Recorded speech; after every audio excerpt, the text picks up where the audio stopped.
In Ezekiel 40 verse 2 it's written, "In the visions of God brought he me into the land of Israel, set me upon a very high mountain, by which was as the frame of a city on the south."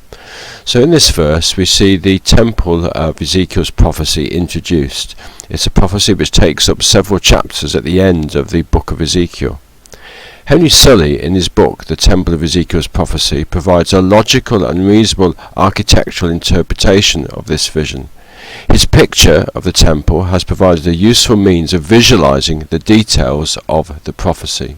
A key element of this interpretation is the circular feature lying within a square frame. H.Sulley provides a detailed justification for this in his book. Once the assumption of the circular feature is made, then many of the details of Ezekiel's temple can be made to fit with this design. However, this design seems to be at odds with the rectangular designs of the tabernacle and Solomon's temple. But in this video we will show that the overall design of a circle within a square can indeed be derived from the temple of Solomon, or more accurately, a feature within Solomon's temple, namely the Molten Sea. In Solomon's temple, a molten sea was provided for the priest to obtain water to wash, with 10 lavers being used for the cleansing of sacrifices.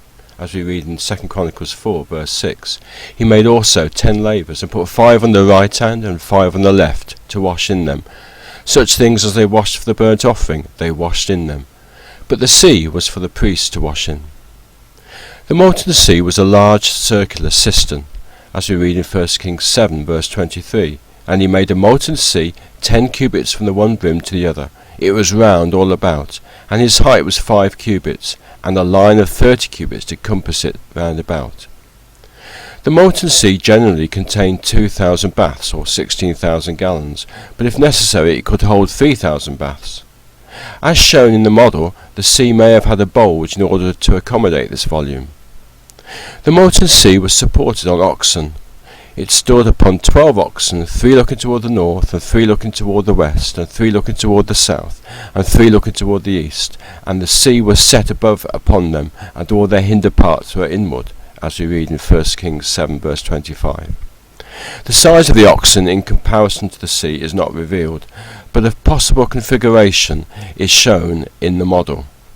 The sea also had knops around the side and carvings of lilies on the brim. These are not shown on the model. The knops were apparently in the form of the heads of oxen.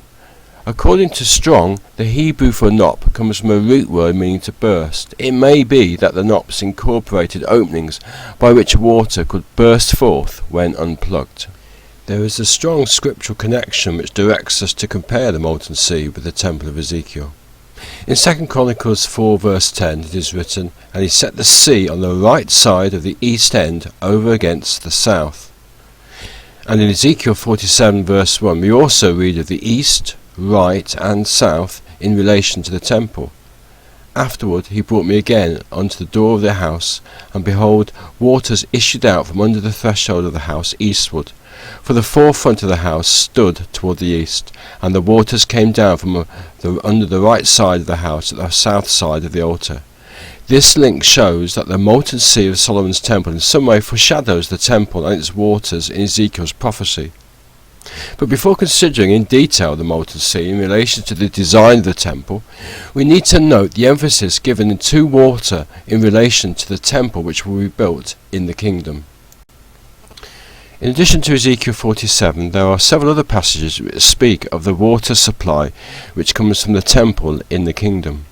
The psalmist wrote, "There is a river, the streams whereof shall make glad the city of God, the holy place of the tabernacles of the Most High." In Joel we read, "And all the rivers of Judah shall flow with waters, and the fountain shall come forth of the house of Yahweh, and shall water the valley of Shittim." And in Zechariah we read, "And it shall be in that day that living waters shall go out from Jerusalem, half of them toward the former sea, and half of them toward the hinder sea. In summer and in winter shall it be." H.Sulley headed the section in his book about the fountain and the rivers of the temple, "Water everywhere." This phrase accurately summarizes the extent to which water is a dominating feature of Ezekiel's temple, both above and below ground. Water everywhere is a phrase which also aptly describes the Molten Sea. There has apparently been little written previously by Christadelphians with regard to the way in which the Molten Sea points forward to the kingdom. One person who did write about this was Ezekiel, the daughter of Dr. Thomas. She wrote, "There, also in the outer court, the molten sea, with its brim wrought like the brim of a cup with flowers of lilies, seeming to shadow the fountain of waters to issue forth from the sanctuary, with beds of lilies and sweet flowers environing its borders." We must suggest that, in addition to the comparison made by Ezekiel, the Molten Sea points forward very specifically to the temple in the kingdom. The Molten Sea was a circle, but the positioning of 3 oxen at each point of the compass also provides the Molten Sea with 4 distinct sides onto which a square can be mapped. This arrangement reflects the encampment in the wilderness, as we read in Numbers 2. However, the specific use of the word 3 in relation to groups of things located north, east, south and west occurs elsewhere only in Ezekiel and Revelation, and in both cases it is associated with a city. In Ezekiel 48, the city called Yahweh is there is described. In verse 16 we see that the city is square. "And these shall be the measures thereof, the north side 4,500, and the south side 4,500, and on the east side 4,500, and the west side 4,500. Then later in the chapter the gates of the city are described. "And the gates of the city shall be after the names of the tribes of Israel, 3 gates northward, 1 gate of Reuben, 1 gate of Judah, 1 gate of Levi. And at the east side 4,500, and 3 gates, and 1 gate of Joseph, 1 gate of Benjamin, 1 gate of Dan. And at the south side 4,500 measures, and 3 gates, 1 gate of Simeon, 1 gate of Issachar, 1 gate of Zebulun. At the west side 4,500 with their 3 gates, 1 gate of Gad, 1 gate of Asher, 1 gate of Naphtali." So, on each side of the square there were 3 gates. The city in Ezekiel 48 is an actual city which will be located in Israel to the south of the temple. In Revelation 21, the symbolic city is described with a similar arrangement of gates. "And it had a wall great and high, and had 12 gates, and at the gates 12 angels, and names written thereon, which are the names of the 12 tribes of the children of Israel. On the east 3 gates, on the north 3 gates, on the south 3 gates, and on the west 3 gates." The examples from Ezekiel 48 and Revelation 21 show that groups of 3 things arranged on the north, east, south and west are associated with the square of a city. Thus, the square, which can be mapped around the Molten Sea, is reminiscent of a city. We have identified that the arrangement of the 4 groups of 3 oxen under the Molten Sea provide an outline of a square. The Molten Sea can thus be depicted as a circle within a square. This design matches the overall design of Ezekiel's temple as envisaged by H.Sulley. Thus, the circular design of Ezekiel's temple can be derived from the Molten Sea in Solomon's temple.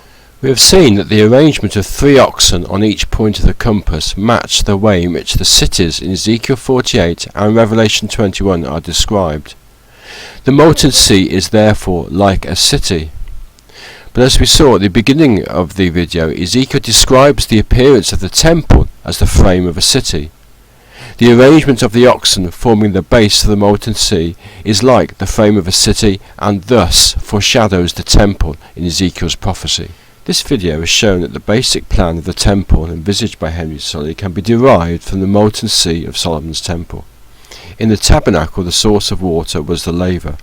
In Solomon's temple there were the 10 lavers and the Molten Sea.